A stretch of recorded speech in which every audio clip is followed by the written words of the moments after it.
Here I'll demonstrate how to pull a handle for a teacup. You want to start with wedged clay and to be sure that it's free of air bubbles that can cause your handle to break.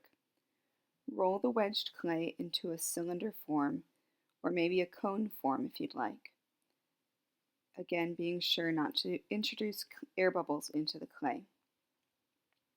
Once you have that basic form, you're going to dip your hand in water to make sure that you've got a really slippery surface so that you can pull the clay slowly and gradually. Pulling the clay allows the clay particles to align for additional strength, and it also makes just a cleaner look.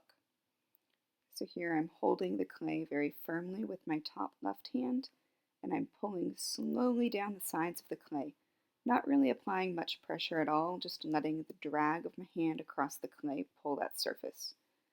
You can see that a weak spot has formed and it's about to break right at that spot where it's thinner. Yep, there it is.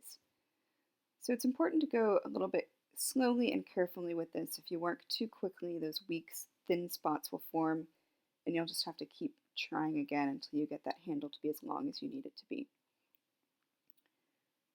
Here would be a good stopping spot. Oh, yep, I broke it again. Just keep going until you have that handle form. It doesn't take long to do it again, so if it breaks repeatedly on you, don't get discouraged, just keep going. Some people like very oval-shaped handles that are very wide and thin. Other people like rounded handles.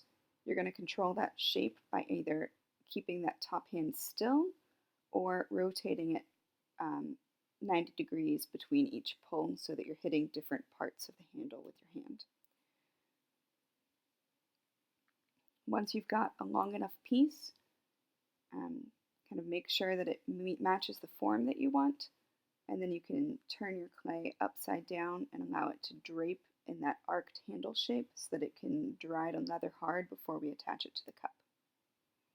So here I'm draping that clay, forming it into the handle shape, and now just stick it onto the table and let it firm up while I get my cup ready. The cup should be trimmed before you apply the handle.